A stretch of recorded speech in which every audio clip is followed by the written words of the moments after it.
Well, good morning, Logan Pribbeno. Thank you for joining me here on Ranching Reboot. How are you this morning, sir? Doing excellent. I woke up to inch 60 rain. So I could not be in a better mood, Brian. An inch 60. Hey, you just couldn't help but brag about that. That's okay. That's all right. I Well, I'll tell you, 1 week ago, we were in your shoes where we had just missed a rain and it had not rained in the spring yet. We had not seen a rainstorm 1 week ago. So um, it was only a week ago that I was in the direct opposite.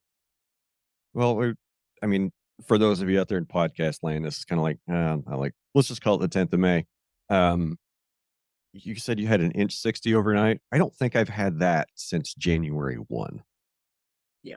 It's it's getting pretty gruesome down here in the Red Hills, but I think I have a plan. Like I've been working and driving real hard towards a plan to how I'm going to survive this year, and I think I'm closing in on it. And hopefully, by the time this comes out, I'll have that nailed down. And no, hopefully, by the time this comes out, I'll have had some more rain, and I'll be able to go to a better plan. So, Logan, why don't you get us started off here a little bit? Tell us a little bit about yourself and where you're at. Sure. Well, I'm Logan Pribbeno, fifth generation at Wine Glass Ranch in Southwest Nebraska. Southwest Nebraska is kind of where the sand hills meet the sand sage hills of Colorado. Unique little ecosystem, advantages and disadvantages versus Colorado or the sand hills proper. We do farm and ranch, cow-calf stocker, and just dryland farm ground here where we get 19 inches annually. Last year we got 9. It was a good lesson in ecosystem management last year. I feel like I got my, not PhD, but maybe my master's degree in managing sand ecosystems. So coming off a really good learning year here in Southwest Nebraska.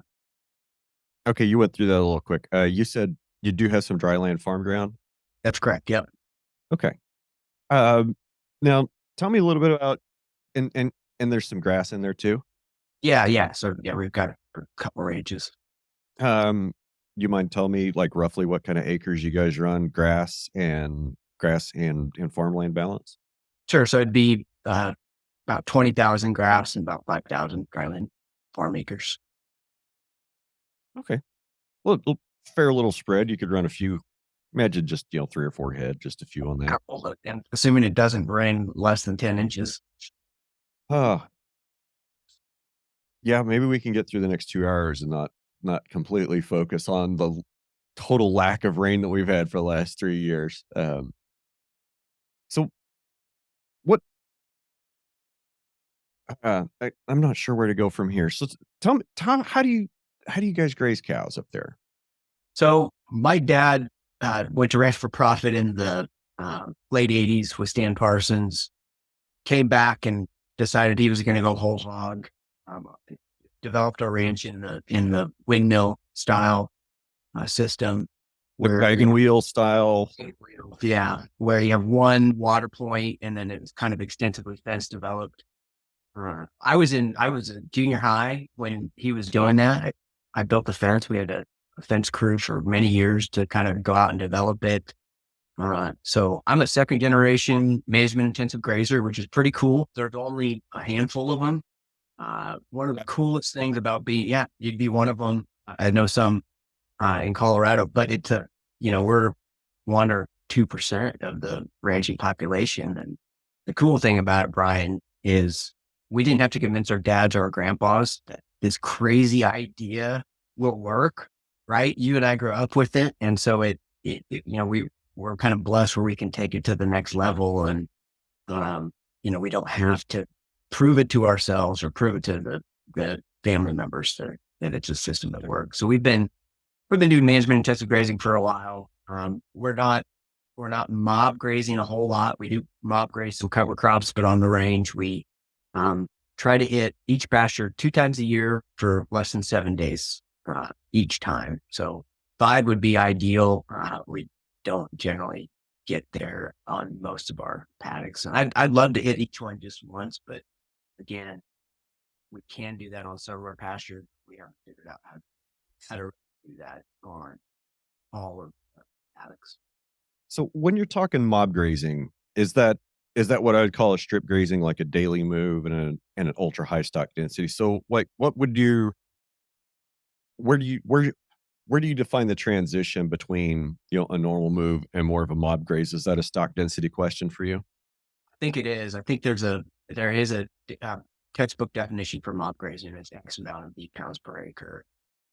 Like when we mob graze, we'll take almost 1,000 steers, put them on, 4 acres, 5 acres. We did do daily on our cover crops. We did back off as a residue management to do 2 or 3 days worth of grazing just to kind of be less efficient with the grazing essentially on our cover crop system so we can shut down some residue. Trying to do math, you said a thousand stalkers, like a 500-pound stalker, so that's a half a million pounds on 5 acres, 100,000 pounds an acre. Yeah. And that was on what? That was for a day, you said? A couple of days. Okay. We started out the first couple of years that we were strip grazing cover crops. We were doing daily moves. Um, we can do it. We did it. Just management wise, went to 2 or 3 days. Just less poly work, and then also we were too efficient. We were harvesting a little too much with those steers, and we really only we were trying to harvest most of it, and that's what I wanted to do to begin with. And I learned that no, a third is plenty, and that's actually all that you want. You want to leave those stems, which is 2/3 of the residue on the ground. You don't want any utilization on the stems. Have you tried doing any of that on native range, or are you just doing the mob grazing daily moves and ultra high density on planted stuff? Just our cover crops. Now, John Maddox had Jaime Alonso out to do a field day on his place. We're neighbors, Right. in Chase County, and he did it with John's first calf heifers, where he put, I think, 700 first calf heifer pairs on like 2 acres and moved them 3 or 4 times a day with temporary wire. And he did that for a week, or John's crew did it for a week, and then Jaime came out and kind of talked about it. So I have not done it myself. I've seen it.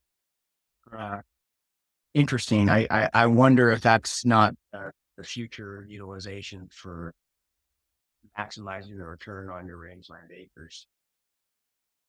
Well, I guess we'll just skip right to the end. I think it is. You know, you made a comment about efficiency, and that's what the mob grazing or the strip grazing really brings to a ranching operation. Is it brings a very, very high level of forage utilization and grazing efficiency, but you have to be very, very careful and make sure you treat that piece of ground with all that impact correctly following. And like 3-4 years ago when I was doing it on native range, it was raining all the time. It's like, okay, we can look at, a 21 to 31 day rest period on this and not worry about hurting it. And I think right now I need to be thinking about at least a 90-day rest period before regrowth with the total lack of rainfall that we've got. In 2019, 2020, I would have been looking at like 40 to 50,000 pounds per acre stock density on a daily move. This year I might be lucky to get 20,000 pounds on a daily move, maybe more like 10 or 15, just based on the forage that's out there right now. So the differences can be pretty staggering, but what I saw with animal performance, I've always liked the animal performance that I've seen, the 3 different experiments that we've done with strip grazing. I really, really like the animal performance. Yeah, I was surprised too with Jaime. He took it all. If you move a large group 4 times a day and restrict them, they remove they remove all of the grass. They don't consume all of the grass, but 100% of the grass is defecated on, trampled, or consumed. So when you leave the pasture, it is nothing. And I was very surprised at that when I saw it. And I did like how his system was, if you have grass, you can move quicker.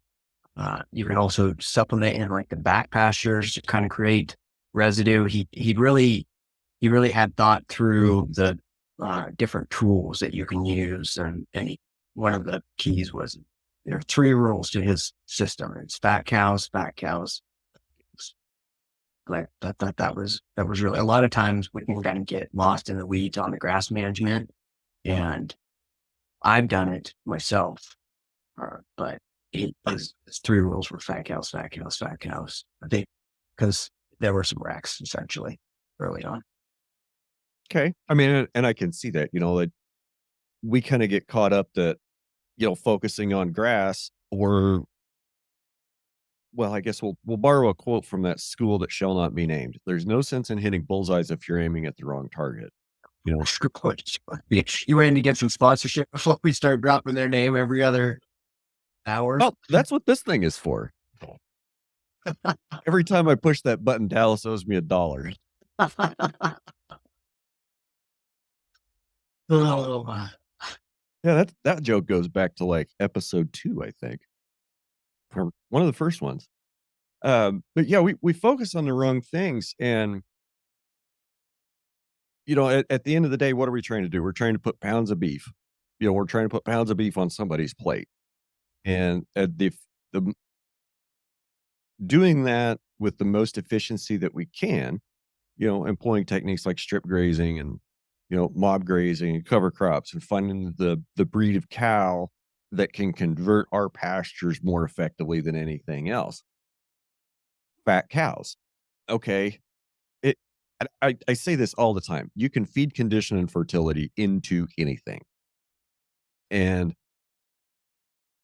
that always has to be considered when we're talking about cows in a more natural environment.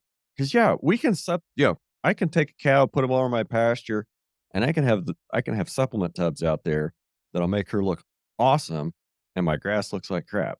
That doesn't mean I'm doing things right. I can have a cow that looks, kind of rough, standing in a good looking pasture. She might be fat, she might be slick.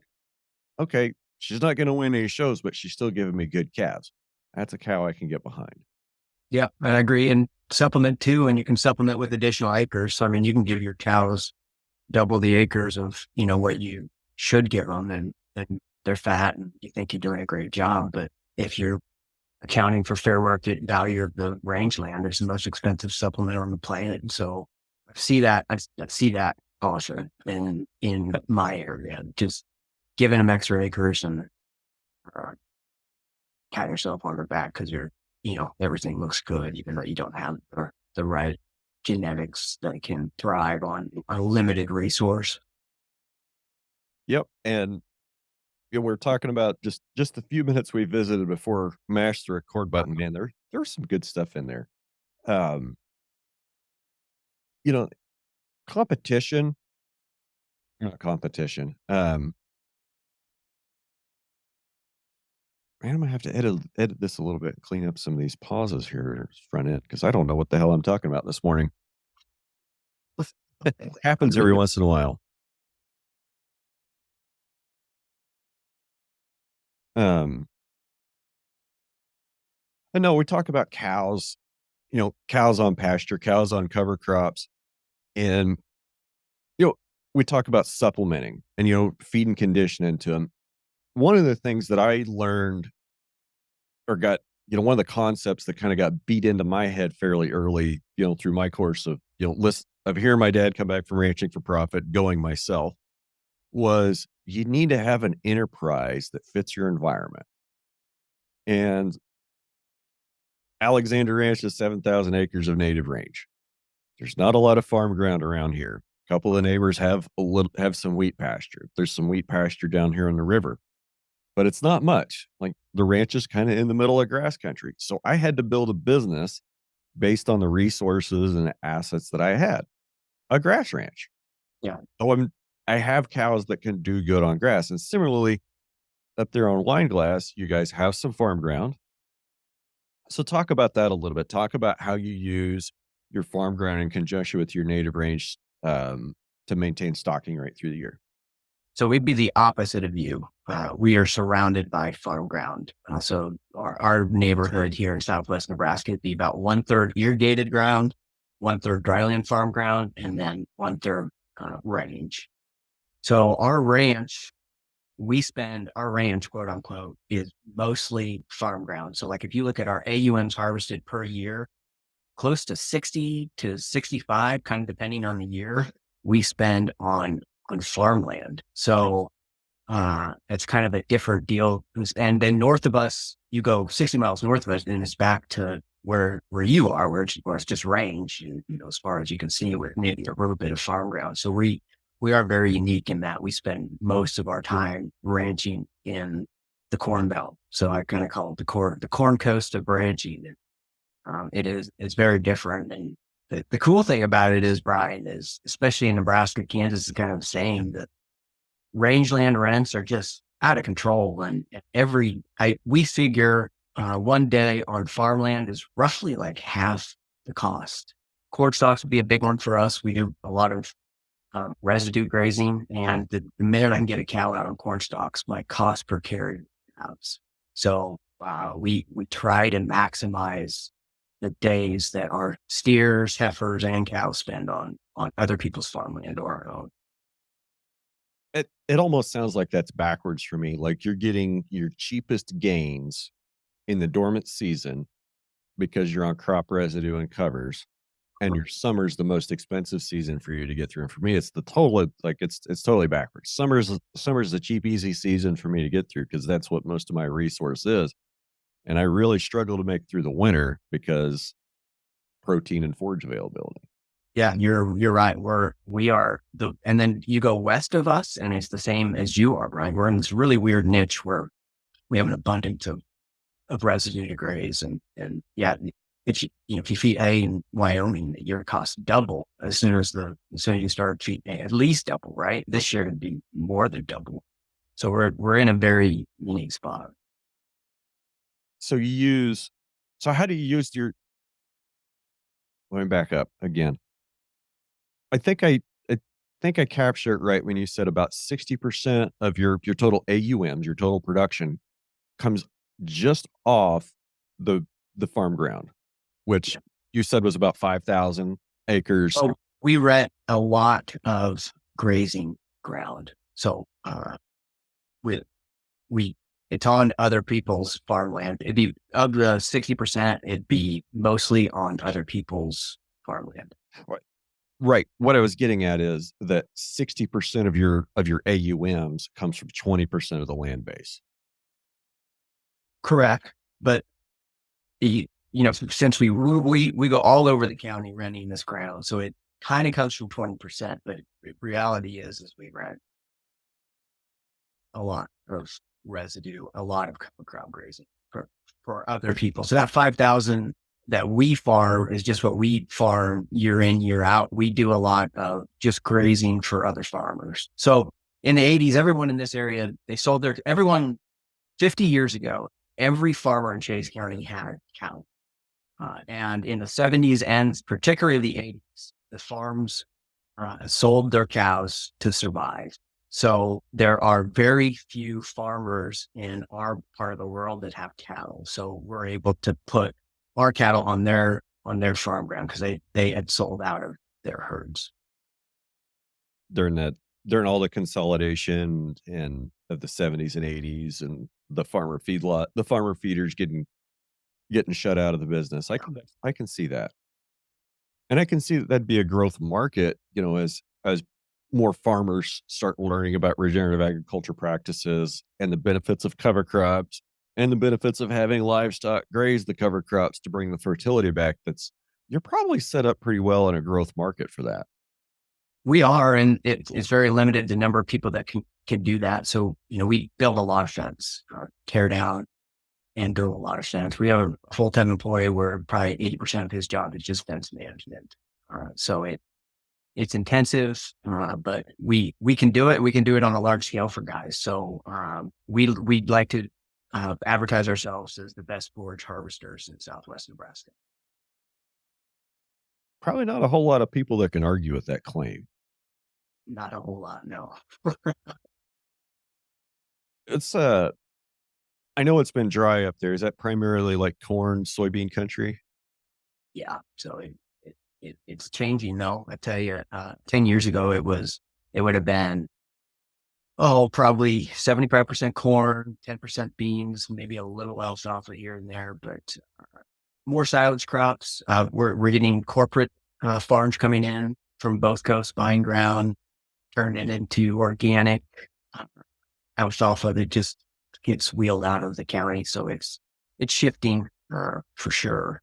More edibles. So definitely more diverse crop rotations than when I first came back 10, 12 years ago. Organic alfalfa. It's maybe we'll circle back to that. So the irrigation where you guys are in Southwest Nebraska, are you guys pulling that out of the Platte River or is that like a underground aquifer? It's the Ogallala Aquifer. Okay. What's have you guys been monitoring your wells? Sure. We Southwest Nebraska is kind of the blight on Nebraska. So there's 4 counties or 5 counties where, we've decreased our aquifer level substantially.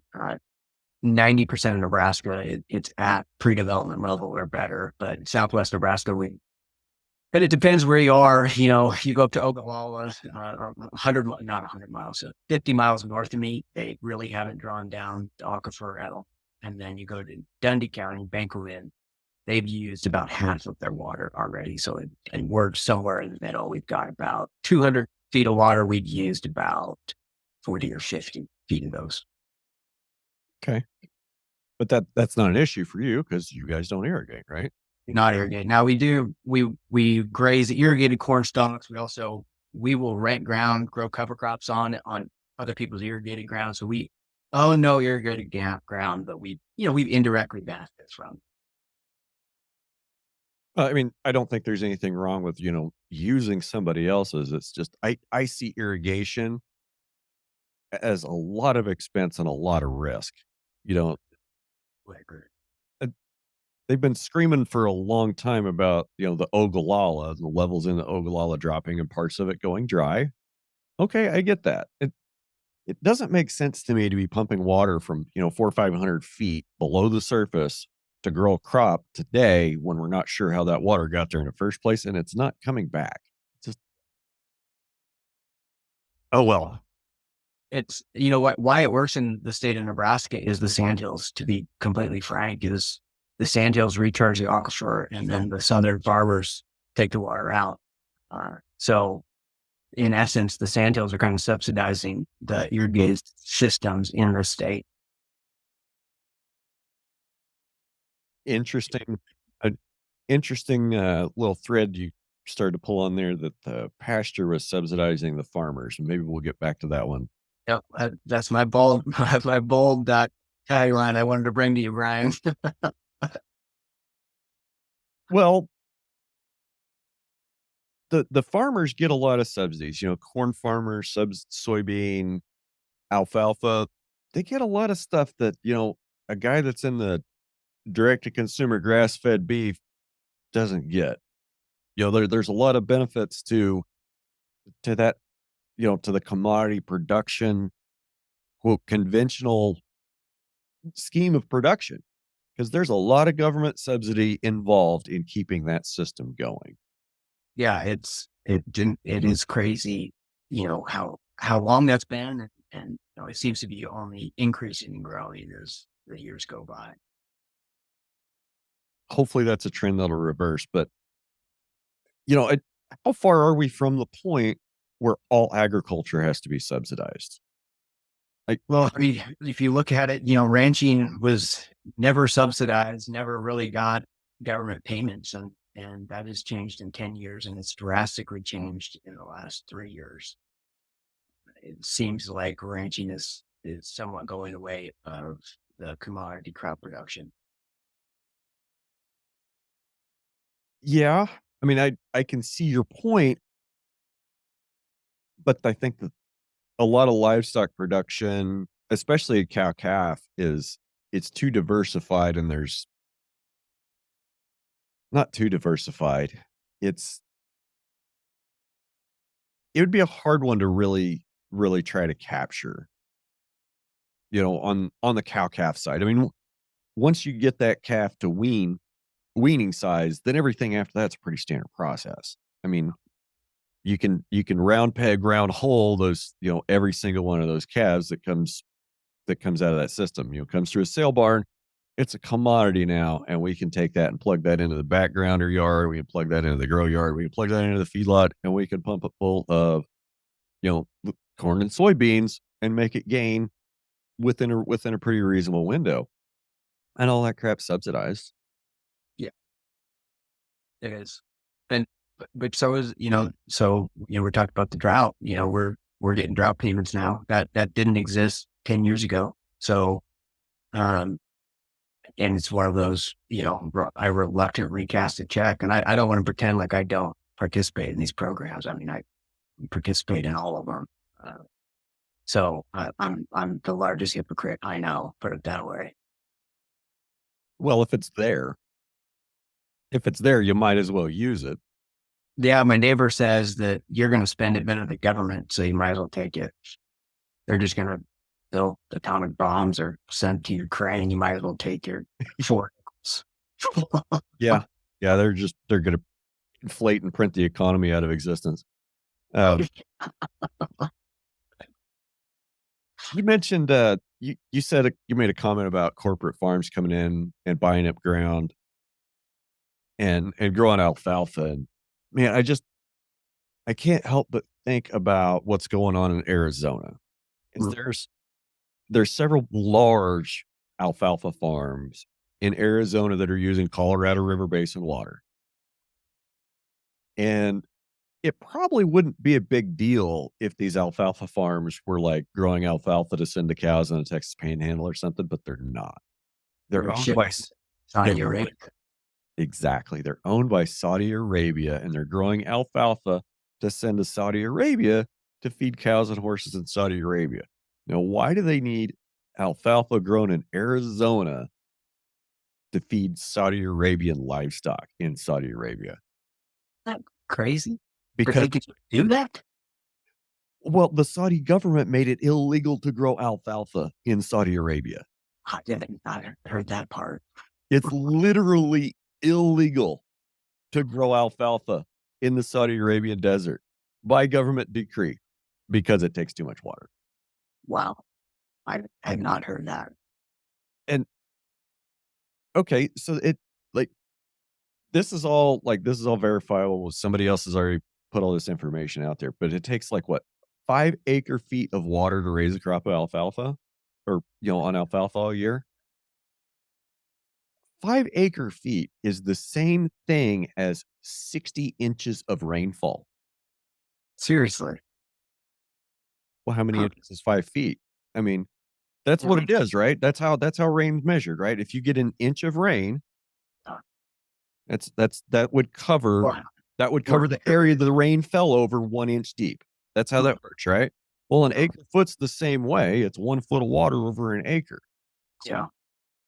So if it takes 60 acre feet, or not 60 acre feet, wow, 5 acre feet, 60 inches of water. Yeah. 60 inches of rainfall on that whole pivot to raise that alfalfa crop. Ship desert. Yeah, in a desert, in an area that receives less than 8 inches of rain, we're going to irrigate 60 inches to grow alfalfa, to put on a ship, to send literally halfway around the world to feed cows in Saudi Arabia.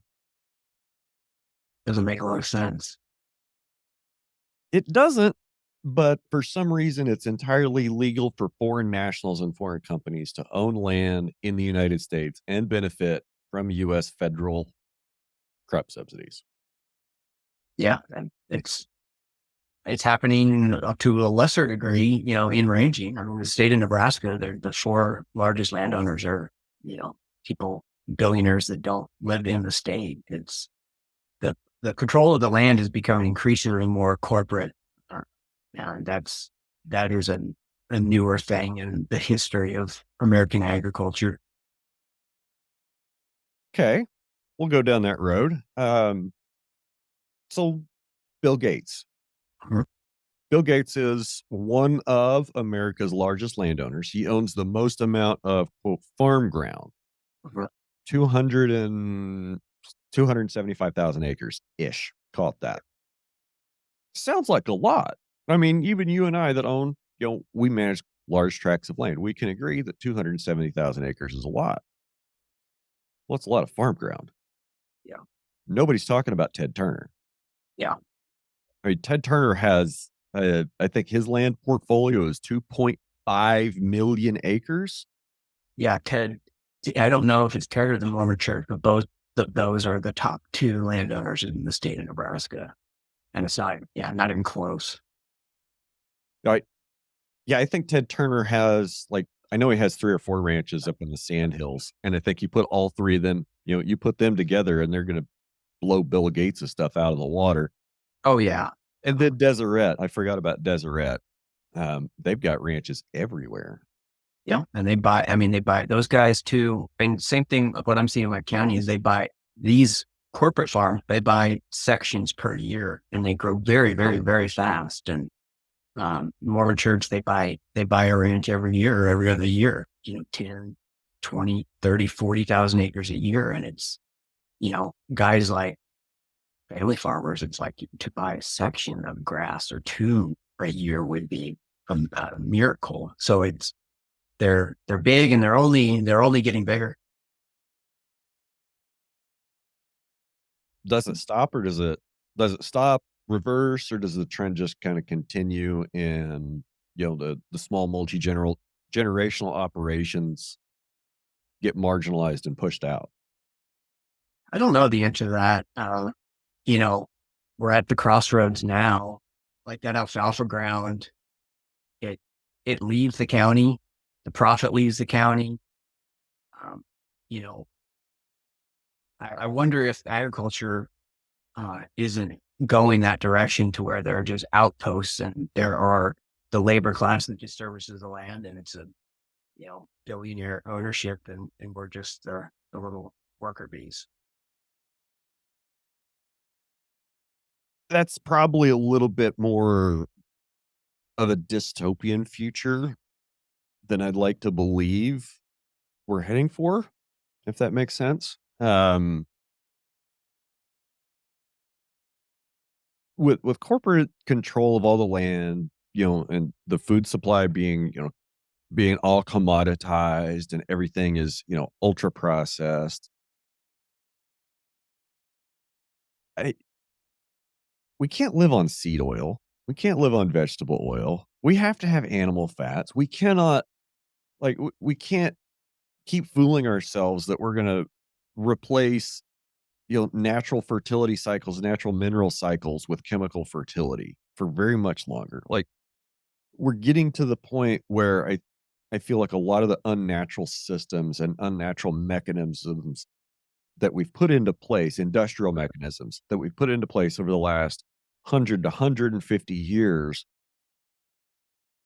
to do things like bring synthetic fertility to the soil and, tillage that destroys soil structure and, the harmful antibiotic chemicals that everybody loves to spray on everything, the herbicides, pesticides, and fungicides.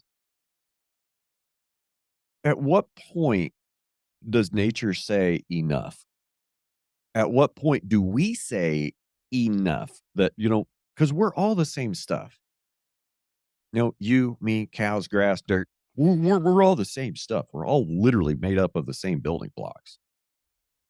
And it- to keep up with this attitude and mindset that, we can do what we want to the soil because the soil will heal itself. I think that, that's really flawed. And we've got to look at some of the practices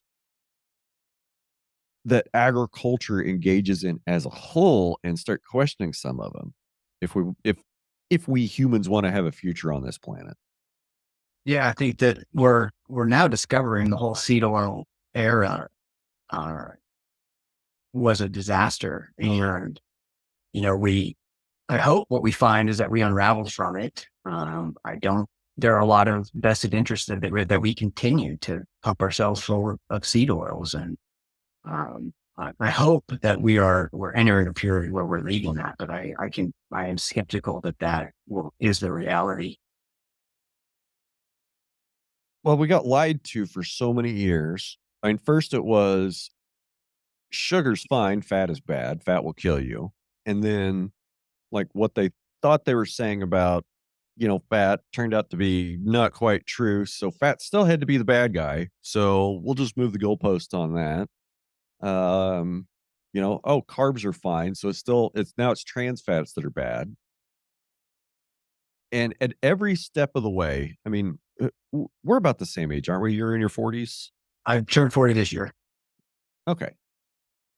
Like you probably remember seeing some of it too. You remember before like there was canola oil and everything. You probably Yeah. remember when McDonald's fries still tasted good. Yep, 1990 was the year. And yeah, this is glad we got into this space because this is just my pet peeve, man. Um, and the anti-fat crusaders of the 90s, they were this close to being right because fat is bad for you. Fat that comes from seed oil is terrible for you. And so trying to eliminate some of these seed oils from my diet, I like the salad dressings that I use are actually like this low fat stuff. And it's just those seed oils. So like the guys that were like, fat is bad for you, they were 50% right or 60% right, but they needed to drill it down to one more level. Yeah. And then we get into, all the processed things and heavily processed grain. I think that that's another one, kind of along with seed oils, Mhm. heavily processed grain. I think I've talked about it before. Like, okay, is celiac disease a thing? Yes. Is gluten sensitivity a thing? Yes, 100%. I'm not denying that. Why all of a sudden, though, was there a huge spike in people that had celiac disease or gluten intolerance? I mean, did did we have a mass psychosomatic reaction to a news piece that I didn't hear and now everybody hates gluten and, nobody can eat wheat anymore? Did we screw up wheat? I don't think so. The infamous case is people go to Italy, people with disorders, they go to Italy where they're fine. And we exchange wheat with Italy. Uh, you know, it's a, so, that could be wheat that I am grown that they're consuming in Italy. It's not the wheat. It's what we've done to the processing of the wheat. So, I think like you said, it's the processing and the addition of the seed oils. I mean, I'm new on the seed oil journey and I never even thought to check the, the recipe for bread or the ingredients in bread. Why would seed oils be in bread? It doesn't even make sense in my head. It's in all of the breads in my grocery store. I am just now in the last several weeks or months, I was like, oh, eliminate seed oils. Like, okay, I like, oh, I won't eat chips. And maybe it's this three or four things. It is, it is everywhere. I mean, it is to be completely seed oil free but in particular, living in rural America is nearly impossible. You have to cook all of your own food. Yeah, 100%. And the grocery store items that you can purchase it would be less than a third of them, 10 or 20% maybe. Yeah. There's probably not a whole lot you could buy in a flashy package in the store that doesn't have some sort of seed oils in it. Yeah. And certainly, and then you look at the dollar store, certainly 95% of the dollar store, those food items would contain seed oil. So, um, I yeah, honestly hate dollar stores so much yeah, that it's been probably 2 years since I've even been in one. I would agree. Uh, I'll tell you though, a good story about the dollar stores. There's two grocery stores in our town of Imperial and they both do a really nice job. We're only 2,000 people, but we're far enough from any regional hub that a lot of shopping occurs in the town of Imperial. So there's two grocery stores. The dollar store moved in and, the owner of one of them, we know both of them, shop at both, said, well, everything I read, my revenues are going to drop by 20 to 30% tomorrow. And they did. But it allowed the grocery stores to cater to a different type of person that stayed. So their low margin customers fled so they could save more money at the dollar store. Their higher margin customers, they stayed with them. Now I can buy kombucha in Imperial, Nebraska by the case at the grocery store. So thank God for dollar stores for that. I Okay. That makes sense. I see that, and that guy, that's a smart guy. That's a smart businessman. A woman. Even better, because she's still gonna have the greens. She's still gonna have the fresh greens. She's still gonna be able to get, keep fresh stuff, because that's not what Dollar General is all about. Dollar General does not wanna have things on their shelf that expire in less than a month. They don't even want anything in their supply chain that expires in less than a month. So they want the what you're gonna find there is the ultra processed, marginal nutrition value. I hesitate to call it food. It's Yeah, almost like they had to take cheese off the label. So if you buy like the shredded cheese now, they can't say cheese on their packaging anymore. yeah, I was thinking about that the other day, like processed cheese food product. That's what you buy, man. You can't call it cheese anymore. It's processed cheese food product. Oh man. Yeah. Like, we don't our daughter has always hated American cheese, like sliced American cheese, so we very rarely have it. When we do have it, it's kind of a treat. I don't know why I got talking about that. Um, but yeah, the grocery stores, I kinda wanna go back to that, and it is very interesting because we have in our town, similar size to Imperial, I guess we're a little bit smaller. We have 1 grocery store, and I remember when I was a kid here, we had 2, but there was also probably, I don't know, 5, 700 more people living here at the time. We got down to 1, and before we got a Dollar General, they decided that they were going to build a new store. Or there was a they moved. They moved to a new building that was a nicer, newer building, got off the main street, got down to the 4 lane where there's better parking lot, built a car wash, ATM, built a laundromat. I mean, it's super nice. Is It's a this Pratt and Pratt? Medicine Lodge. Medicine Lunch.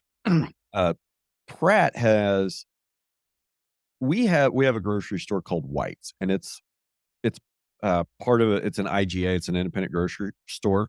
So they're not like part of the Dillon's Kroger, which is what's in Pratt. In Pratt, we have a Dillon's, which is Kroger, which is nationwide, and Walmart. Sure. In Medicine Lodge, we've got White's, so it's a small store, and in Coldwater, which is 22 miles west of the ranch. The ranch is like right in between Medicine Lodge and Coldwater. Coldwater is quite a bit smaller, doesn't quite have as many businesses in it, like parts businesses, place to get repairs and things. So we've done a lot of our stuff in Medicine Lodge. But Coldwater has a pretty neat little grocery store. They've got, it's another independent grocery store. Do we go over there to shop? Well, no. It's out of the way. We don't do any other business over there. But if we're over there, we need something, we won't hesitate to go in and pick it up. Don't go to the Dollar General there. And I don't think that the venture is quite over at Coldwater is quite figured out that, okay, yeah, the low margin customers, they can go to Dollar General, and we need to look at the higher margin stuff that's, fresher and higher turnover. We also might not be able to get a lot of that stuff here in Southwest Kansas that you guys can get in Southwest Nebraska. That could be true. We're pretty close to 80. Yeah, we're 2 hours plus off the interstate here. I Which bet. I bet. You should a margin, man. I overpay for the kombucha, right? I can yeah, go get it cheaper, anywhere else, but convenience factor. but by the time that you spent the fuel to drive to the next store that had it cheaper, would you really be? Yeah, yeah, we don't do that. We're big. We're talking about are we going to be the worker bees, and it would got rural America, and I don't think that is what this nation needs is to gut rural America. I think that we need business owners, landowners, and regional control. The central control model is a disaster, and we're going that direction. And it every inkling that we have is that it doesn't work. Yet we're still barreling towards that as our future. Why do you think that is? I don't know. The fact that we have this technology that we believe that we can, and so that we should, look at the growth of the federal government and federal control, like the, even like in the state, there's additional controls from eastern Nebraska over the outposts and the rural areas that just did not exist 50 years ago. We're seeing consolidation of power, and it is going to make us all poor. Hard to disagree with. You know, here in Kansas, Kansas State University is in Manhattan. They're kind of up in the northeast part of the state. My daughter goes there. I got another young man that I think a lot of. He's up there too. Um, there just isn't a whole lot that there isn't a whole lot that Kansas State does for anybody west of Interstate 35 Really? or Highway 81. Yeah.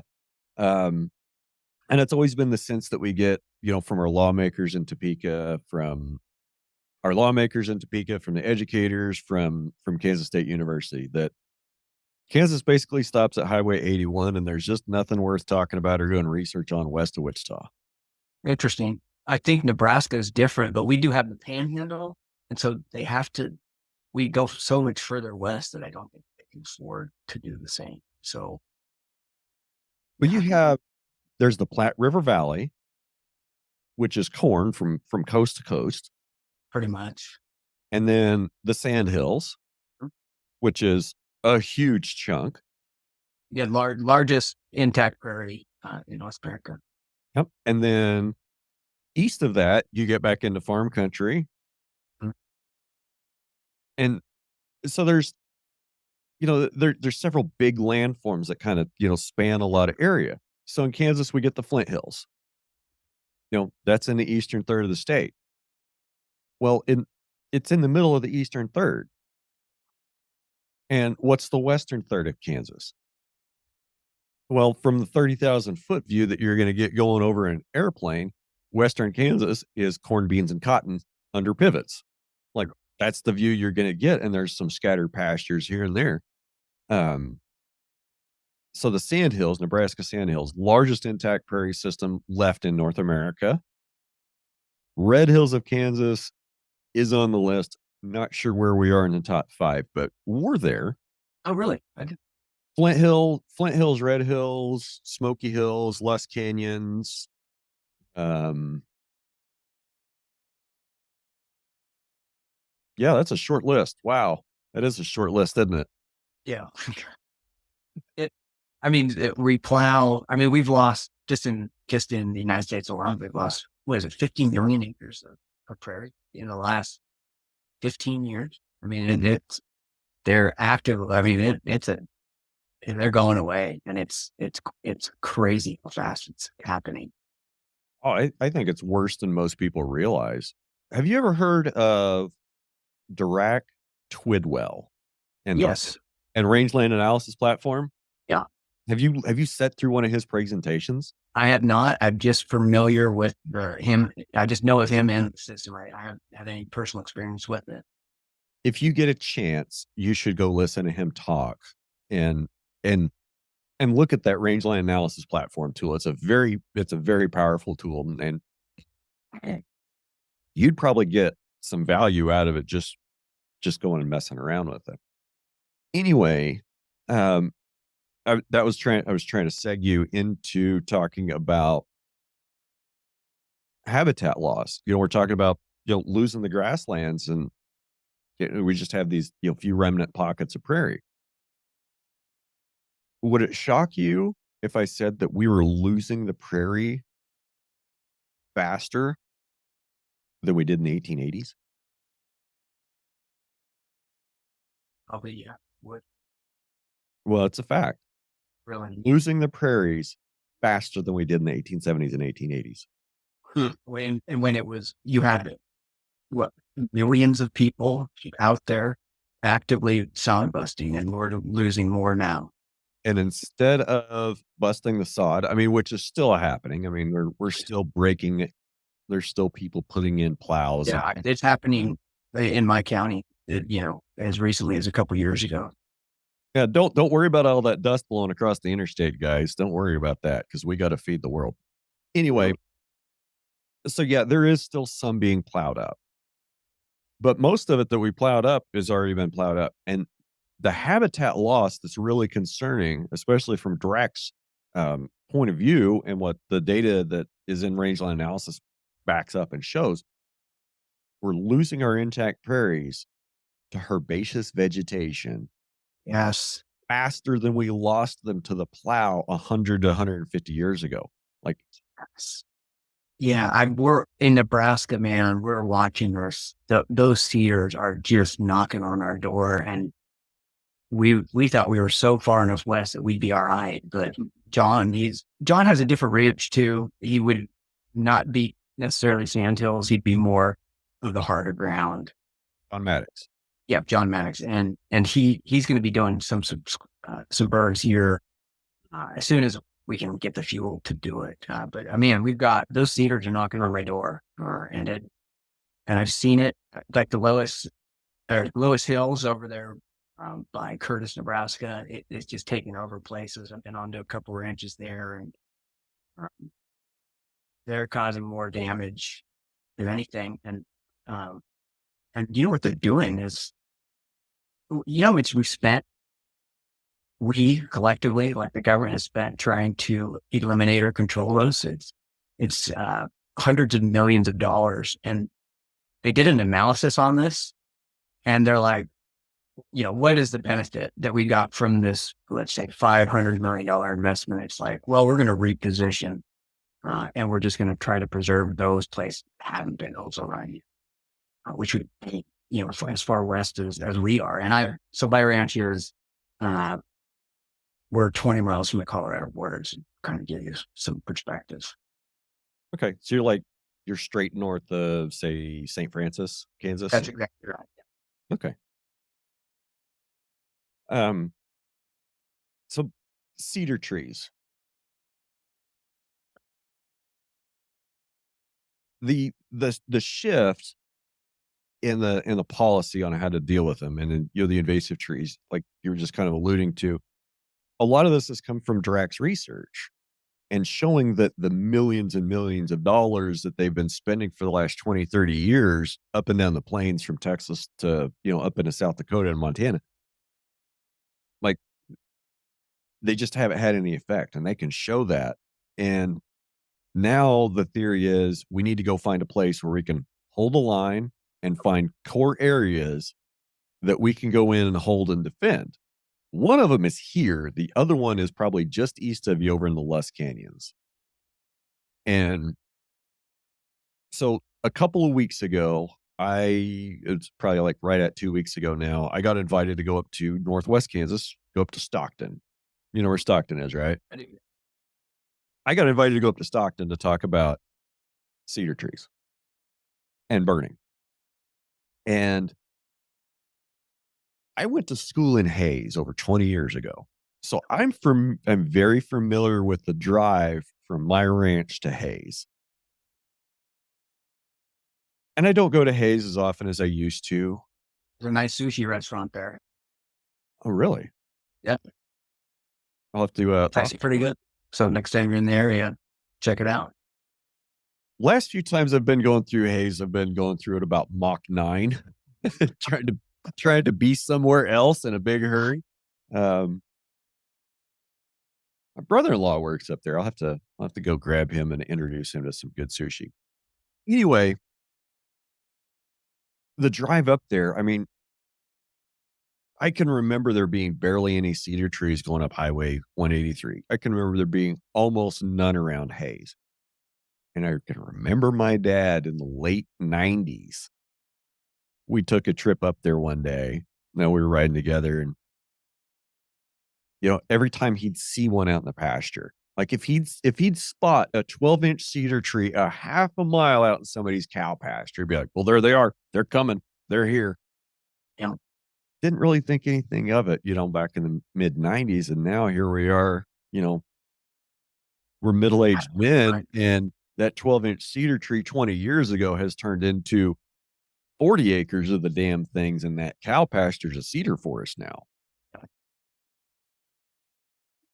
And it's not silvo pasture that that grass will not grow under those cedar trees.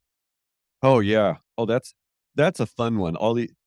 You get somebody that's read like 4 sentences of holistic management, and the word silvopasture, and they think that they know everything there is to know about trees and grass and the Great Plains. Like, hold on a second. You need to slow your roll. There's like a whole bunch of the rest of the book you must have missed. Pretty sure there's one line in the first 10 pages talking about context. That's, that one's pretty important too. And I get that. Okay, there's part of the plains that should be more of a savanna. I think that's way east of me. I mean, way east of you and even east of me. I think that's where the Highway 81 line is. West of Highway 81, grass to the mountains. East of Highway 81, prairie savanna, oak savanna, whatever you want to call it. Great. The trees kind of stop at Highway 81 for a reason. Okay, good trees stop at Highway 81. Yeah, no eastern red cedars anywhere except for the east, I guess. Fortunately, they're pretty easy to get rid of. Have you guys had to start getting rid of them yet? Have you guys had to Yeah, my dad been on it. On our property, there are probably less than 100, let's say. And what we do is every September we carry Tordon around. We have no cedars where they're not supposed to be, where they would be taller than 2, 3. But we try to get them sub 1 foot, and we'll just put Tordon on in the fall. And it seems to, it's all you're in, you're doing the active, we're not doing the prevent defense. We're doing the aggressive go out and get it. It seems to be working on our property for the time being. I give you a little trick here. So all those baby cedar trees you're finding, the little tiny ones, the brand new ones, you only got to look about 250 yards and you'll find that seed source.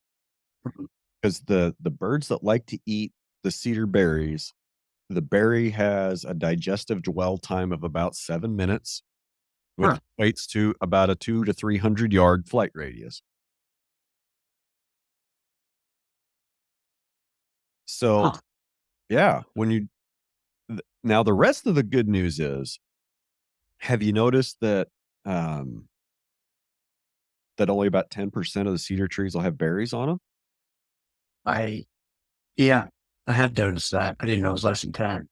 It's between 1 in 10 and 1 in 7 is the incidence of female trees with berries. So once one of those cedars reaches maturity, it decides if it's going to be male and have pollen or female and have berries. And once it decides that it's going to have berries or pollen, it doesn't go back. Like they're not like frogs. They can't change. So what I'm saying is, you find those little ones, and personally, if you want to use Tordon, that's fine. It's your ranch. Under 2 feet tall, I'll just go cut them off. Sure. Like Sawzall, like electric Sawzall with a good carbide blade works like a lightsaber on those suckers. There's some of them, like, when they're pinky size, I'll just take my frickin' pliers and cut them off with my pliers. Sure. Because they don't re-sprout. As long as you get underneath all the green, they don't re-sprout. Some I just grab on my pliers and I rip them out of the ground. Just, if you pull the root out, it's dead. Yeah. So I guess that's a little bit of the good news. I'm not so much worried about trying to go get the little baby trees right now. Okay, because I can get those with fire in a year or 2. Yeah. What I'm worried about, and I'm using the baby trees that I've gotten since the big fire in 2016, and I went and cleared my canyons out 16, 17, 18.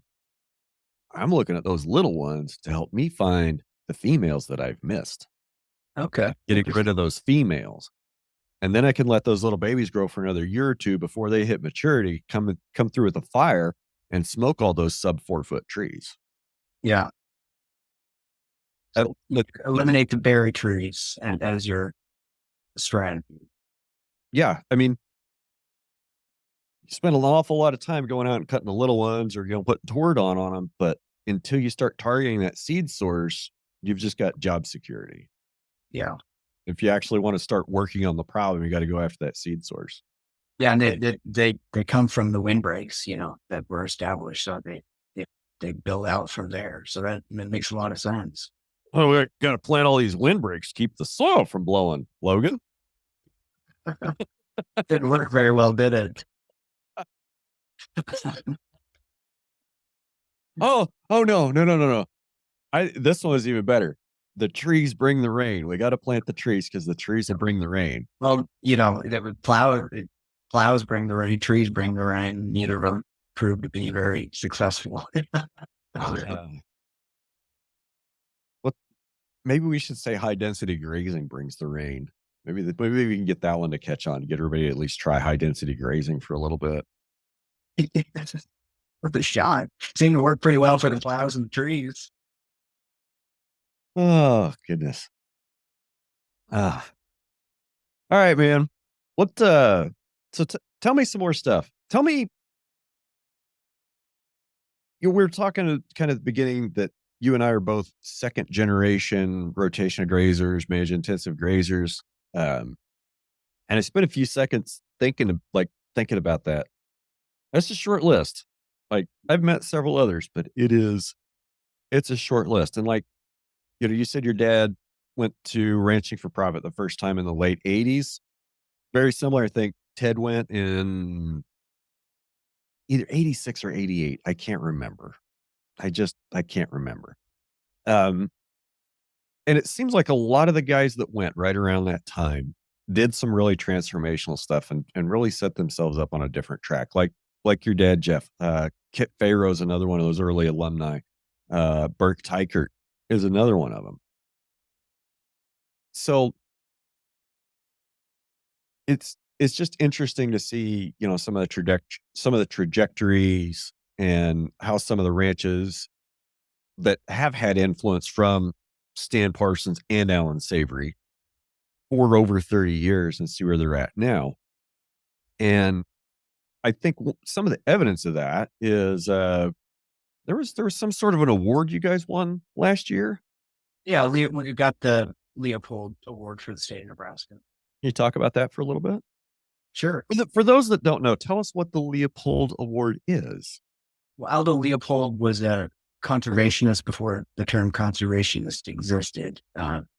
From Wisconsin, had a sand farm there where he tried to preserve the ecosystem after it had been farmed.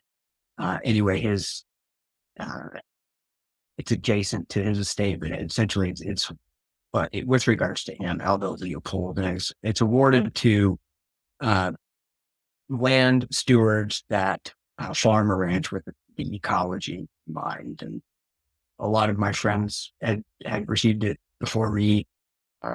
Flying Diamond Ranch in Colorado, the Johnson family there, I'm good friends with them. And then the O'Toole family in Wyoming, they had it. And both those guys were my friends and decided, well, they got it, maybe we should join the elite club. And a lot of the Nebraska ranches that I had already known I'd learned had received it. So we got it, and it kind of opened a lot of doors, and got a lot of people to visit my ranch in the middle of a drought. And it was a blessing, but it certainly shined a spotlight on our operation. Very cool. Very cool. Anything else like that that's gotten any other recognitions that I don't know about? I don't think so. No. Okay. So let's talk about some of your favorite schools and resources and mentors. We've already mentioned the one that shall not be named, and you can talk about it again. That's fine. Sure. It's enough airtime anyway, I think, on your podcast and all the other ranching ones. Had Bert Tykert out to do some consulting. He still is doing it. I think he came out in 2016, really helped us. When I came back in 2012, and I was instituting some changes. It was really nice to get Bert Tykert out for 2 days, and he wrote a report after it. He really helped implement some of those changes. He was a big influence. Alan Nation, who I've read every word that he's written that I could get my hands on. Has really, really helped this operation for 2 generations now, as much as Ranching for Profit. Those two would be pinnacle, the tentacles. Uh, but he left way too early, and it's unfortunate that his writings still exist. But I I reread Knowledge Rich Ranching probably annually, and seem to get a little bit out of it every time. It's had a very big influence on me. And like my dad, the nice thing is, Brian, we came back to places where they were profit minded, ecological minded, uh, and oh man, it just we were set up for success, and I can't thank my parents enough for sort of setting that up. For example, my wife and I, the range for profit sort of model, and Dallas doesn't like when you say it, but there is a sort of model. My wife and I own the operating company, and my parents and extended family still own the land and cattle company. That, and I was able to come back, and after a couple of years, my wife and I started to buy out the operating company. And with that, you just get so much freedom, and you get all the buy-in that you need. And if I want to do something crazy and stupid, it's my own rope, and just makes operating the agriculture company just a lot easier for both parties. So that was a big influence on allowing me to do some stuff that was wild, essentially. Whether or not Dallas wants to be offended, he can be offended, and that's fine. You know, they don't specifically push anything, right? And I think that needs to be said. You and I both understand that because we've been, I've been at least twice. I know you've been at least twice, and you've been in EL for way longer than I have. Like, look, guys, it's not that ranching for profit pushes a system. It's not that they have a system or boxes that people fall into. It's they give you a toolbox and they fill it full of tools, and they just keep filling it full of tools. And it just so happens that a lot of people tend to use the same tool to solve the same problem. Yeah, that's fair. And that doesn't mean that it's not a good tool. So, we have something fairly similar here. I own the operating company. I'm bought into the land business. I have an operating business, I have a cow business, and I have part of the land business, and they're all separate. Like my cow business has to pay grazing fees to my grazing business. My grazing business has to pay land rent to the land business. It's everything gets tracked, everything gets taken care of. And if you can't show that it makes money and works on paper, then it doesn't work in real life, right? But it's also important that, you know, I'm using operating company profits when there are some to buy more ownership shares of the land management of the land business, which seems like this just seems like a smart thing to do. As I succeed and my business progresses, I buy my dad out of the land business, and that reduces his liability for when he's no longer with us. Because we hate to talk about it. Like, I don't want to talk about my dad dying, but it's going to happen to all of us. Yeah, We need to have a plan. you're exactly right. So, tell me about this field day you have coming up, because this will be out before then. So, why don't you plug your field day a little bit? Sure. Well, I do have 2 field days to plug. One is in late June, June 21st, I believe. It's a Tuesday. No till on the plains is coming up. I went down to no till on the plains last year and really got a lot out of it. Really helped me. I am a farm. We do farm. I am a farmer. I'm serving because of the drought. I'm serving as the farm manager right now. And it was the first kind of no-till conference I've been to. I got a lot out of it. But that crew is coming up to Wineglass Ranch. We're going to look at some grazing cover crops. We've got an oat mix planted. We're going to do some warm season mixes as well, where we graze those. And then we're going to go look at sort of our native range system.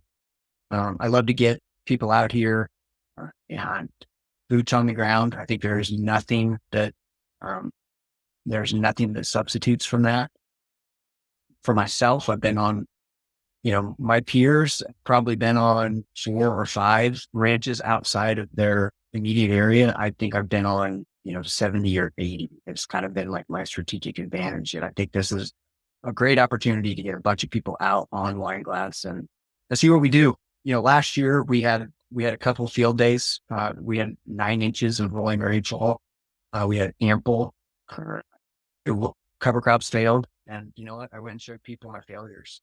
I'm not afraid of that. So with the rain that we just got and it just forecasted, hopefully we'll have some things that aren't failures to look at, but would love to have you guys out there. The second one is through Ranch for Profit. There's a young person's business executive school, essentially. And with that, it's 3 days in Imperial, Nebraska. And then the afternoons are going to be at Mattis Cattle Company and Wineglass Ranch, and another great opportunity to just get on a few outfits and see something and just think about, what you're doing and what some other people are doing. And would love to have you guys out. I'll have to take a look at that one for no-till on the plains. So, couple things here. So back in January, some of y'all remember that I went up to do a thing for Soil Health U. I went and I did a panel for Soil Health U. Well, I was trying to fill the panel, and one of the people I asked to be on the panel was Mr. Pribbeno. And of course, you said no because you were going to do no-till the week after. Yeah. 3 other people that I asked to be on that panel were going to no-till. Really? Yes, and couldn't come. Now, what makes this even just like a little bit more ironic is the gentleman that's the coordinator for no-till on the plains, Aaron Sawyers. Yeah. My wife's cousin. Oh, really? Yes. Yeah, Aaron's been great. It's always nice when I'm not on the board of no-till, but I'm on the board of like the Nebraska Grazing Lands Coalition, and those directors, they'll make or break those not-for-profits because you just can't. The volunteer board can't. You're limited on the hours that you can commit, and those directors just make or break those. And Aaron has done an excellent job in getting this field day ready to rock. Previous director of no-till on the plains did a great job. Like, I do not want to say anything bad or give anybody the idea that I'm throwing shade on him at all. I think he did a great job. I think he's doing a great job in a position that he's in. But Aaron has just taken no-till to a different level, and I'm excited what he's doing. I'm really proud of him. I'm happy for him. He's like the hardest guy to get nailed down. Like I said, it's my wife's cousin. He lives 32 miles away. I think I've seen him once this year. Okay. Pretty busy guy. We're trying to get him to meet us in the studio to do a podcast. We can sit down, he can bring his wife, he can bring his kids, we can give them dead microphones and let them play in a corner. We just sit there and have a good time. It's difficult to get him for, an hour or 2 hour commitment to do anything sometimes. Yeah. Those in-persons are great.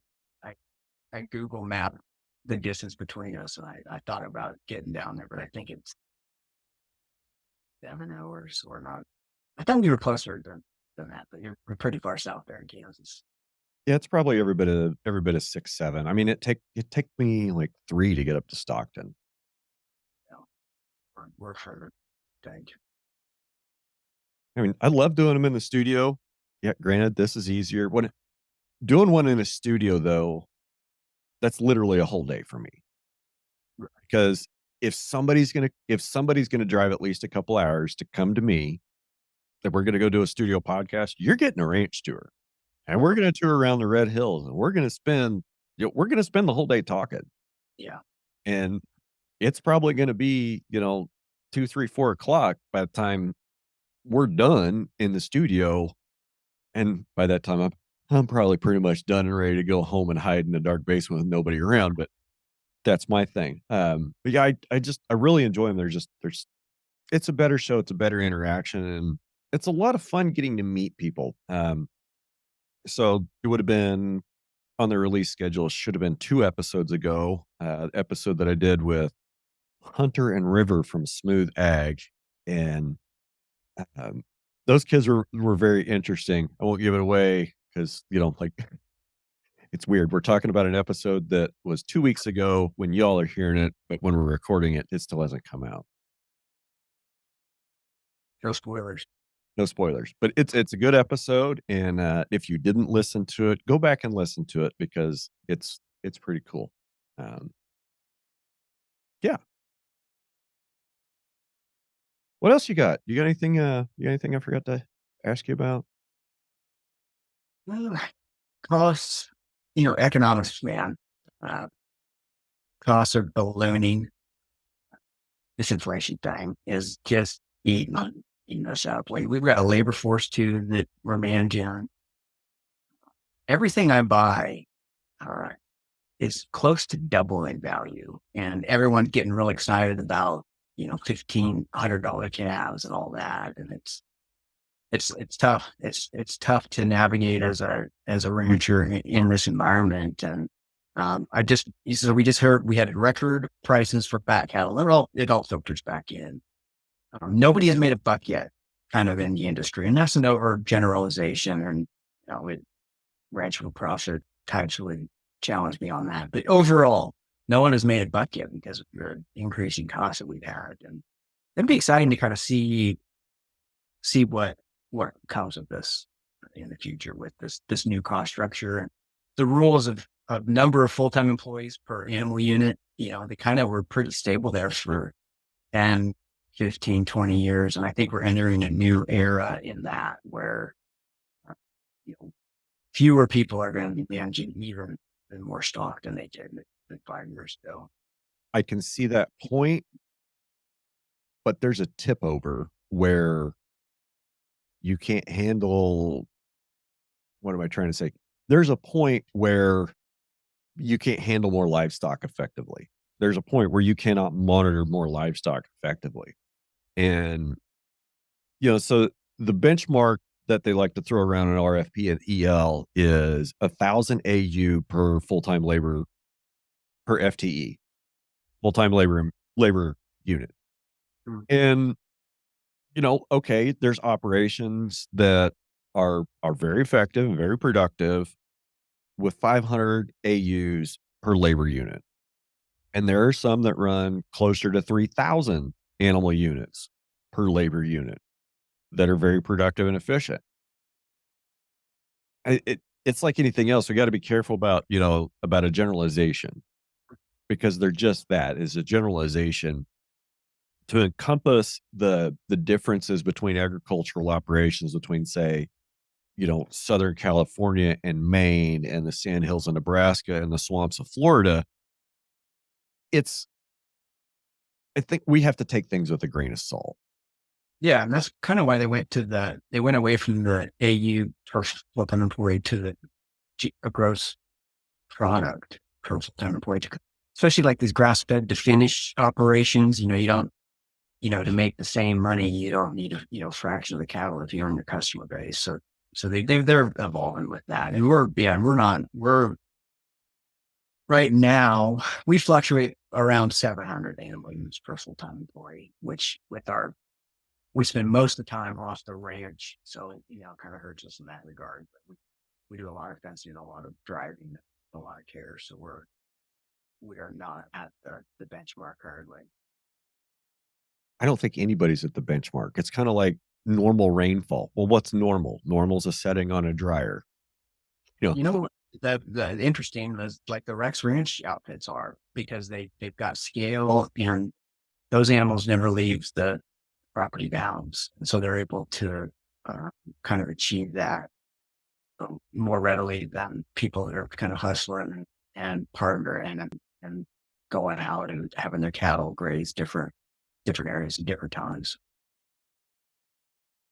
hey, I got to take a quick break. I got to recycle a little bit of coffee. We'll come back and we'll wrap this up. Sounds good. I'll do the same. When I'm doing these in the morning, maybe I should lay off a little bit of the coffee. It's hard to, especially we're still pretty cool. So the coffee seems to go down pretty good in the morning. Yeah, I think it's headed for near 90 again today. Yeah. Whatever. It'll be fall again before I know it. Be hoodie weather. I love hoodie weather. Well, we're still anyway. We will be for another couple weeks here. Well, if we can get a little bit of moisture, I'll be happy. Like I could I'll put the hoodie away if I can get out my raincoat. Make me happy. Um, so do you have any advice that you wish you would have had when you started, or did you get pretty good guidance from the start? You know, I come from the camp that failure is the best teacher, and for many, many people, and I might apply to this, it's the only teacher. So, my dad, when I first came back, and I left, I was in California for 10 years before I came back to the ranch. And I remember we weren't here very long. And my dad said, it takes 10 years to kind of figure this whole thing out. And, I was 29 at the time. And I was like, 10 years? Like, I don't have 10 years. I need to figure this out in 6 months, right? And, you can't. So I don't know, what advice or, one of the things I do like to say is you can't learn to swim by reading a book. And I read a lot. My wife is a very avid reader. She'll read like 50, 60 books a year. And I'm already about half that. Pretty proud of it. But at the end of the day, you just got to jump in or sometimes with both feet and just start making mistakes. And that's truly where the education begins. And when my dad first said it, I was like, I can't believe it. Now that I'm in year 11, I know it to be true. And even then, I have some stuff where it's like, man, I can't wait for another 10 years where I can figure this aspect out. So just jump in, do it. Life's too short to not live your dream. You are going to die one day. And, I believe you're going to meet your maker. And this is all kind of just for fun. So, just live the life you want to lead, and it's going to take you 10 years to figure it out. So better get started today. Is that kind of a Dunning-Kruger type of, is that Dunning-Kruger effect? What's the Dunning-Kruger effect? The more you think you know, the less you actually know. Yeah. It's like, and maybe I'm saying it wrong. I probably should go find this actual graphic, but it's like, when you're young, you start out and your perceived knowledge is way up here, but your actual knowledge is way down here. And then you have one of those fails, first attempt in learning, right? And that corrects your perceived knowledge and drops it down to more where it is in reality. And then your actual knowledge finally starts coming up at that point. And then, you progress a few more years and you get to the mindset where like, I'm still learning. I still have a lot to figure this out. Where in the beginning, you're like, yeah, I got this whipped. And then you have that big failure that resets everything. Like, yep, yep. I've already screwed up that bad. Now I'm back to I'm observing and learning and trying to be better all the time. Yeah. And I think in ecosystem management, whether that be farming or ranching, or you get a limited number of those and, maybe 40, if you're lucky, a lot of times 20. And you really need to be astute and observant because it's not, you live in corporate America and you do sales, you can have a bad sale one day or you can learn from it and recover. And the next day you can kind of improve on it. But in ecosystem management, it's a handful or toeful is all you get. So the more observant you can be, and especially if you're going to be testing stuff like you are, Brian, and like I am, trying new things and kind of sticking your neck out a little bit, it really pays to be observant and to be a critic of yourself and I talked to my crew about this. I have managers and they're like herdsmen essentially, and we give them enough rope to hang themselves. Or, you need to separate, you need to be able to criticize what you've done and you need to remove the ego from it. Most people, they make a mistake and they're like, oh, it was not me. I can't, my fragile ego cannot admit that something that I was involved with was wrong. But it's so critical to be able to walk away from your ego, leave it in the other room and evaluate what you've done, both good and bad. being able to be self-critical and recognize you made a mistake and could do something better and put that ego aside. Like, I I'll be real, I've struggled with that for a long time, and it's just in the last couple of years that I've actively worked to sharpen that skill. And it's still not something that I'm great at, but I'm getting better all the time. And I find it's easier to manage over the long term by making gentle love taps. My friend Josh Hoy, he likes to say, nature plus one, Yeah. nature plus one, small adjustments, make a small adjustment and then sit back and observe and see what nature does. Because if you want to make a fast change, go to the farm store and buy a jug with a label on it. If you want a slow change, use an ecological tool that's at your disposal, whether that's cattle, sheep, goats, herd effect, or rest, or maybe even fire. There's a natural tool that you can employ, or a combination of natural tools that can be employed to give you the same end result as that jug of chemical. It just Mhm. might take a little longer. It might not have as high a guaranteed success probability. Yeah. And it cheaper, can be cheaper, I guess. That's a can of worms. I mean, cheaper economically or cheaper ecologically?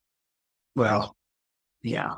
I think, that's another interesting rabbit hole that we could go down. Most of the ecological things that we do at Wine Glass, and I think in the Ranching for Profit mindset, it is amazing how profit motivated, long term thinking, profit motivated operations end up being on the ecological cutting edge, right? So I do not manage, I'm a capitalist. And I do not manage this ranch for the good of the earth.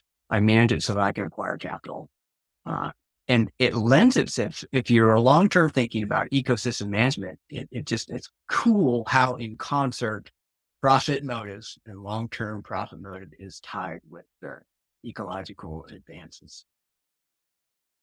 And on the farm side too, and you don't have a lot of farmers in your podcast, but split applying nitrogen and like a lot of these like just really cool cost savings things, end up being ecologically, win-win. And it's been one of the funnest things in my career to watch to see where those kind of two things meet. And when those two things meet, our operation, and I think it's like yours, you just run at it full speed. Do I need to have more farmers on my podcast? I don't know. I think that farming and ranching is going to become increasingly blurred.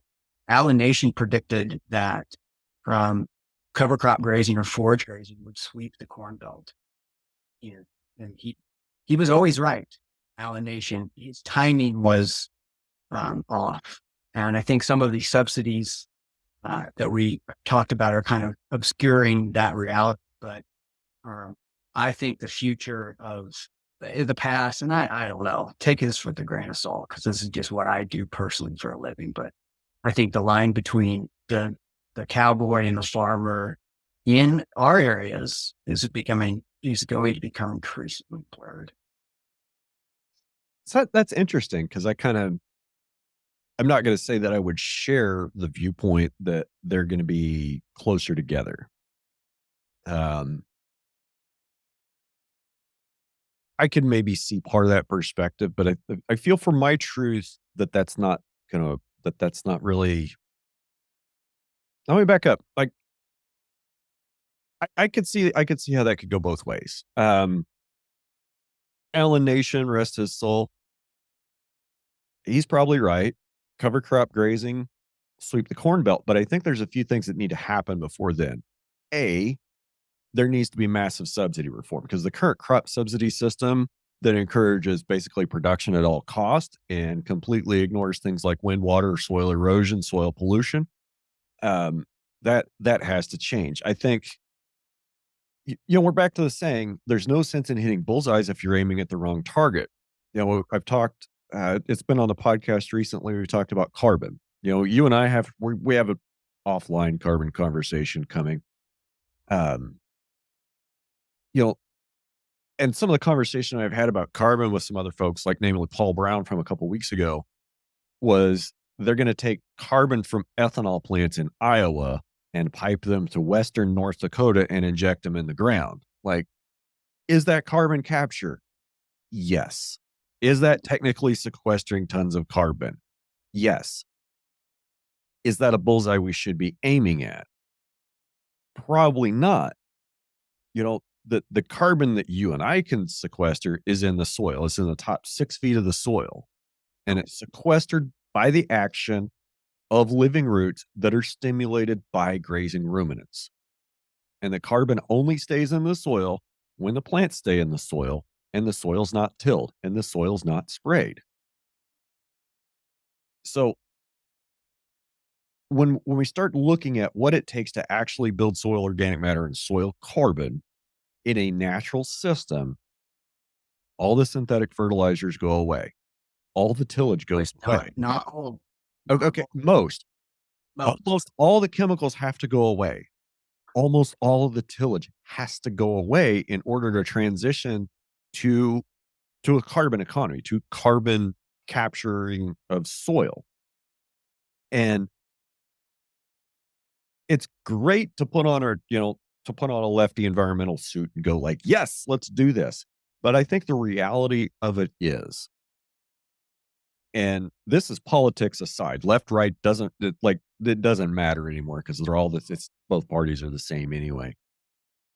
There's so many people getting so rich from farm subsidies, and not just people directly benefiting from farm subsidies. It's the second and third order effects, because you don't see farmers, even in the I states that are receiving massive subsidies for corn, soybeans, and cotton.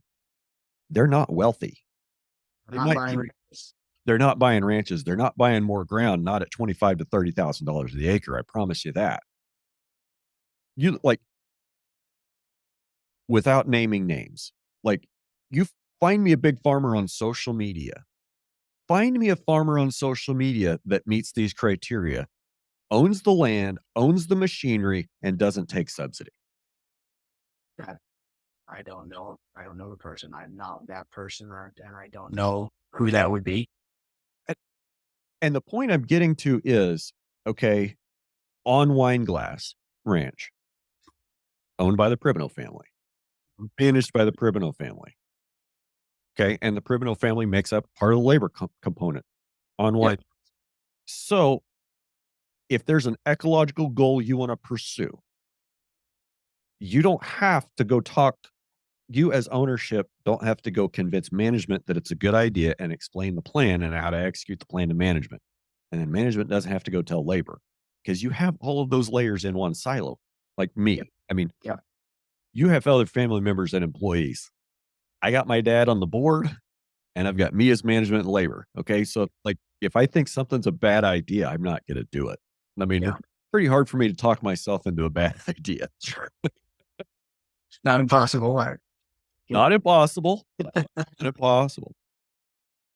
So here's the thing.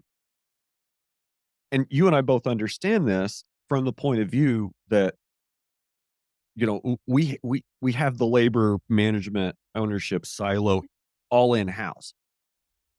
You know, I don't think that there's a lot of folks that do that, like over in the I states or even down in the Texas panhandle. Most of the farmers I know around here, 25, maybe 50% of what they farm, the family own. The rest of it is rented ground. It's leased ground from absentee ownerships. Most of the ranches around me, like, it's a struggle for me to come up with other ranches that are in my situation where it's an owner operator with their own cows on the ranch. No, it is rare and increasingly rare. And long-term thinking, it's really easy when you're the fifth generation and you're raising your kids on the ranch to think long-term. And, you're a rented farmer or you're a rented rancher. And how rare is it to have a 10-year lease? Let's talk about that. I mean, to pursue these long-term ecological goals only to have it leave 2, 3, 4 years later is almost improper thinking, right? I'm not aligned with the goals on a 3 to 4 year timeline. And, our ability to be multi-generational land managers is just a blessing, and you're able to just come at it from a completely different viewpoint. And that cannot be stressed about how beneficial that is for all parties, I mean, involved, to just be in an industry where you can work with long-term people playing long-term games, and hopefully we can keep it alive for many more generations to come. Right. So we're now at a point where, you said it, your costs for almost everything for the last 2 years have basically doubled. Yeah, people are excited right now about 17, $1,800 calves. They need to be 3,000. I mean, they really need to be a lot closer to $3,000 to make the economics of ranching work again. Because right now Yeah, they're with a partial land payment, not even a complete land payment, but just maybe a 25% or something like that. You're so right. where we're heading towards, where I feel we're heading towards is as we move to the right down the timeline, guys like you and me are going to become more rare. Yeah. And we're going to be the land base in this country is going to be shifting more towards corporate ownership. Mm. And what does that do when you have a company that has a for-profit charter, that has a legal fiduciary responsibility to the shareholders to return profit on shares, to return on shares when they own land? Profit becomes a sole motivator. And then we start seeing things like more ecological degradation, more devastation, more bare soil, you know, This more. is the worst part about it, is that, and then we're seeing this in my county. They brand it so it is worse. They're making it worse. They're completely eliminating cattle from it, and they're branding it as ecological because it's organic. So these people from both coasts are pooling money into Chase County to pursue ecological goals that completely exclude any of the ecologically minded people in the county from touching it. It's so we're getting this quarterly multinational profit, and then they're selling it as this ecological bonus at the same time. And I feel like I'm a madman having to watch both of it happen at the same time. It's disconcerting, but at the same time, it's that insulation that comes with that, with that corporation. Because they have the big mouthpiece. They've got millions of dollars and they can say whatever they want to say. They could say, we're helping this by removing cattle from it, and we're doing this with it. When the same speech to a different audience would be able to poke holes in it. Okay. But you give that same speech to an audience that doesn't know. And they're like, oh, well, that's great because cows are bad and trees are good. And, you know, methane cow burps are causing global warming. And if we can not have that, that would be great. So we're going to take it out of cattle production. We're going to use it to grow alfalfa so we can ship that alfalfa to cows standing in a barn or a feedlot in another state. And then when we print the label, we're going to print the cow standing on a pasture. Yeah. Yeah. It's kind of like we touched on earlier, truth in advertising, what's on that label.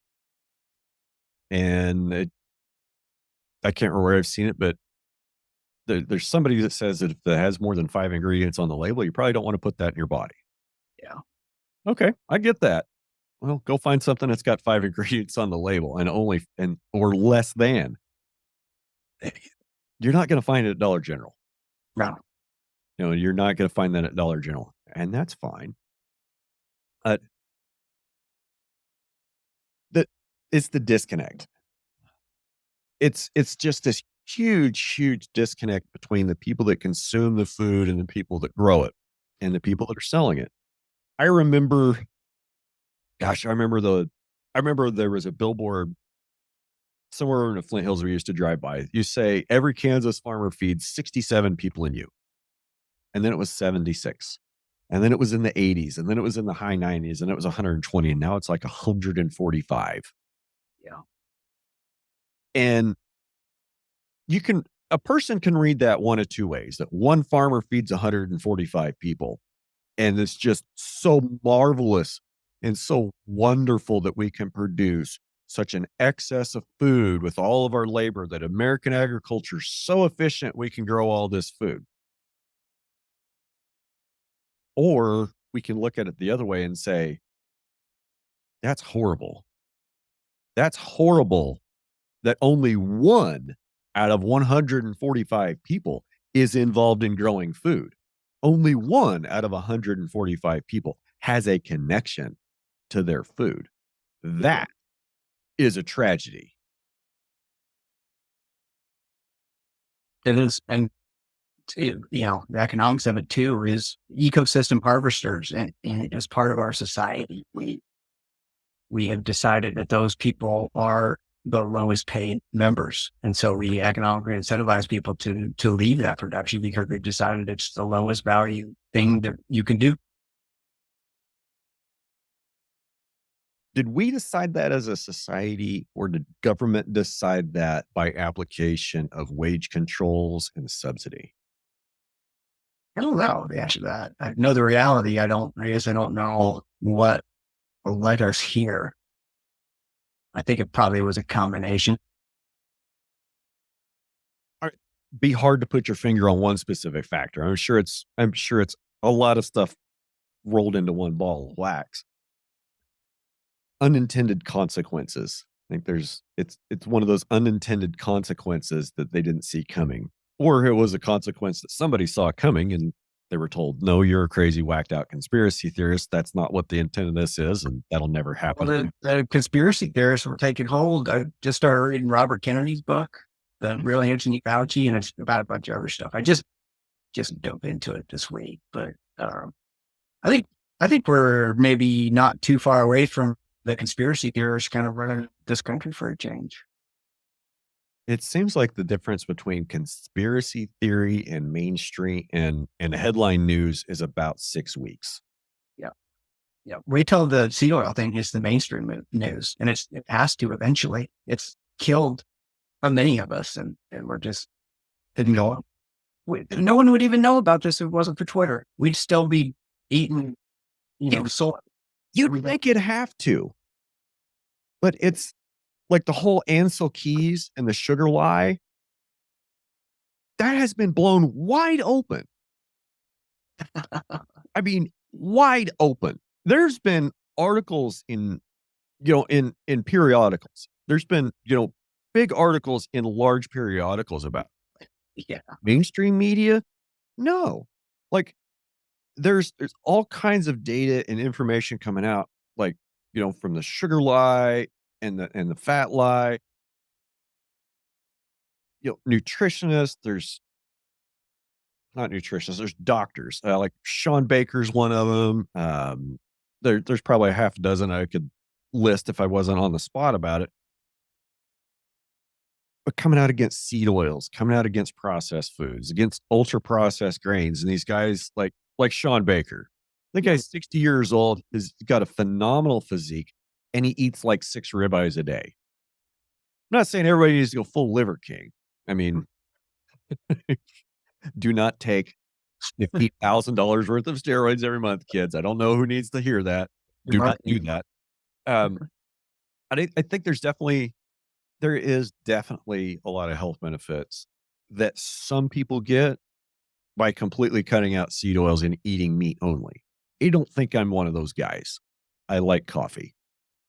I mean, I don't think I could eat steak and hamburger my whole life. Like, I mean, I got to have some carbs here and there just because they taste good. But I every time I eat something that's heavily processed, I feel it in my digestive tract. Every time I eat something that's got seed oils in it, I feel it in my digestive tract. And I think you kind of hit on it earlier. You start cutting those seed oils out, and the more of them you cut out, like all of a sudden your body just quits tolerating them. And then you start feeling a lot better when you quit putting that crap in your body. Yeah. So I hope that it, take holds, and the whole seed oil thing was in concert with the whole vegetarian thing too. The vegetable oil. I mean, they branded it as vegetarian. No, the tallow is beef and it's bad. It's just the exact opposite. And I hope I hope we get back there. I hope we turn it on its head. Yep. You and I are not, circle of influence and then circle of, concern. a little bit outside of our circle. Very small circles there. Very, very small circles there. I think we're going to have to come back sometime and talk about the future of ag and the corporatization of ag, and danced around it today a little bit and on some previous episodes about the stewardship, the ecological stewardship, and decoupling economic profit from ecological profit. So at some point, we're going to have to make a choice as a people living on this earth to change the way we're taking care of it and try to do things better, or we're going to keep going down the path we're going down. And if we keep going down the path we're going down, we're going to see less private land ownership, more land ownership by organizations like Bill Gates, like Ted Turner, like Fondamonte from that's the Saudi Arabian company that's in Arizona. Okay. We're going to see more of that. We're going to see less Wineglass Ranch. We're going to see less Alexander Ranch. We're going to see less Wineglass Ranch beef. We're going to see less Alexander Ranch beef because they're going to push us all out of business. They want us to all eat the same thing. They want everything to all be the same, everybody fit in the same box. And as we move into the future, the shared stewardship ethic that we have as a culture on how we're going to care for our land and how we're going to raise our food, we need to change the paradigm. Because if we don't, if we don't change, I'm very concerned about how long we have of a future on this planet.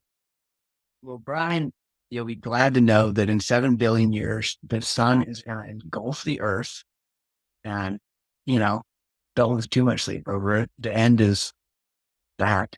The end is nigh. It's 7 billion years away. Yeah, I get what you're saying. I mean, there's some of these things that are so big that it's not even worth worrying about. But then again, how do you change the course of a river? You can change the course of a river by throwing one pebble in at a time in just the right spot. Or beaver. Or beavers. I mean, those two. Or one beaver in, it'd be better than a couple pebbles.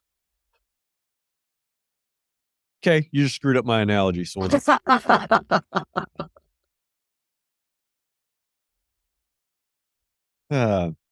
yeah, I got to get out of here. I got to go. I got to go check cows. Cool. So I will. I'll hit you up later on the carbon thing. I do want to see how you better get carbon to work with. Yep. But anyway. Yep. Happy to chat with you about that. We'll definitely get something set up, make that work. So, what needs to go in the show notes? Where can people find you, or do you just want to stay hidden on the internet? Twitter. I'm kind of one of the Twitter guys, so just the handle, and then maybe the Wineglass Ranch website, which is wineglassranch.com.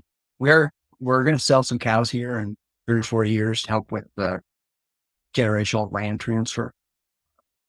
So we're kind of been wanting to push our cow herd, and dad turns 70 next year. Mom and dad turn 70, and we need to start the land buying process to free up some retirement funds. And the best thing we came up with is to grow our cow herd and sell it and kind of go back in on stock or something like that. So that's kind of the big picture thing for us in the next few years. Awesome. Awesome. Well, I'm glad you're my friend, and I hope we stay in touch for the next few years, and I can watch from the sidelines on how that works for you. Oh yeah, enjoyed it. All right. I enjoyed you today, and appreciate your time, Logan. Yeah, thanks, Brian. All right. Thanks, bud. Everybody, Yeah, go have a great week. I will.